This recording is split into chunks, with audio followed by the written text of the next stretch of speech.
അളിയാ കാപ്പിടിക്കാൻ പോലെയാ നിന്നെ നോക്കിക്കൊണ്ട് എത്ര നേരം കൊണ്ട് നിൽക്കണേ അളിയ എവിടെ പോളിയാ എവിടെ പോടായി പാപ്പനും കൂടെ തെങ്ങുളെ പോയല്ലോ കൊള്ളാമോ പിന്നെ നല്ല മുട്ട ഫുഡല്ലേ നീ കഴിച്ചിട്ടുണ്ടോ പിന്നെ ഞാൻ കഴിച്ചിട്ടുണ്ട് ഇത് എവിടെ നിന്നല്ലേ പുതിയ മോതിരമൊക്കെ ഇത് അമ്മമ്മ പെൻഷൻ കിട്ടിയപ്പോ വാങ്ങി തന്നത് അപ്പൊ ആ കൈ കിടക്കുന്ന ബ്രൈസിറ്റാ ഇത് അച്ഛൻ 2 മാസം മുമ്പ് വാങ്ങിച്ചു തന്നത്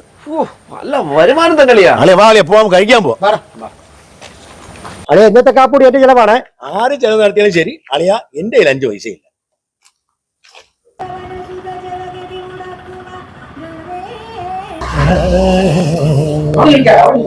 അവിടെ ഇരിക്കാം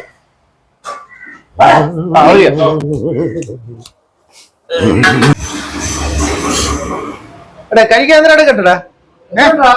പെറോട്ട ഉണ്ട് ബീഫ് ഉണ്ട് ചിക്കൻ ഉണ്ട് എനിക്കൊരു 5 പൊറോട്ട ഒരു ചിക്കൻ ഫ്രൈ എനിക്ക് 5 പൊറോട്ട ഒരു ബീഫ് ഉലത്തിയത് ചിക്കൻ 65 ഓ ഇവിടെ എനിക്കൊരു 4 പൊറോട്ട അവിടെ അന്നാ എനിക്ക് 8 പൊറോട്ട 2 ബീഫും പൊന്നണി എവിടെയാ പോണത്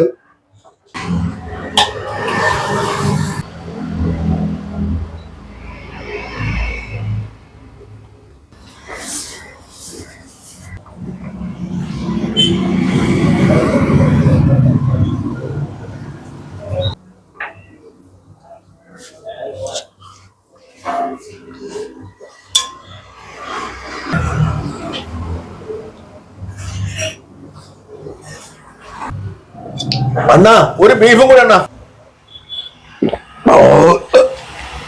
വയറ് കൊടുത്തു കളയാ എന്താണ് കാണിച്ചത് എന്റെ കുട്ടി എടുത്തത് നിങ്ങൾക്ക് വയറ് കൊടുത്തതെന്നല്ലേ പറഞ്ഞു അതുകൊണ്ട് അതുകൊണ്ട് എടുത്ത് കഴിച്ച് ഒരുപാട് തെണ്ടിത്തരം കാണിക്കല കേട്ടാ എന്താണ് കാണിക്കുന്നത് നിങ്ങളെന്നെ കവലത്തിൽ കുത്തിയെന്നു നീ എന്തിനാ എന്റെ കുട്ടി എടുത്തത് ഞാൻ വിചാരിച്ചത് വേണ്ടെന്ന് ഞാൻ നിന്നെ പറഞ്ഞു വേണ്ടത് ഞാൻ വിചാരിച്ചു നിങ്ങൾ വേണ്ടെന്ന് അത് ഞാൻ എങ്ങനെ വിചാരിക്കും അതെന്താ വിചാരിച്ചത് എന്തിനു വിചാരിക്കും കള്ളത്തരം കാണിക്കണം എന്റെ കുട്ടി ഞാൻ കാണിച്ചാ തെണ്ടിത്തരം കാണിക്കണം കുറെ നാളായി ഒരു പണി കൊടുക്കണം വിചാരിച്ചിട്ട് ശരി കേട്ടാ ശരി തന്നെ 5 പൈസ ഇറക്കൂല എന്നും ബോസിന് തീറ്റി തന്നാളിയാ അവന്റെ കയ്യിലും കത്തിലും കിടക്കാണ്ടില്ല എല്ലാം കൂടെ 10 പാൽ രൂപേ ഞാൻ വിചാരിച്ചു പൊളിയോന്ന് വിചാരിച്ചു ഇപ്പൊ ഭയങ്കര ഓവർ ആക്ഷൻ ഓ ശരി തന്നെ നിങ്ങളെ കവളെ കുത്തി നല്ല വേന ചേട്ടാ പിന്നല്ലേ ഞാൻ വിചാരിച്ചു നിങ്ങൾ സീരിയസ് ആയിട്ട് അടികൂടിയ പോലെ എനിക്ക് തോന്നിയത്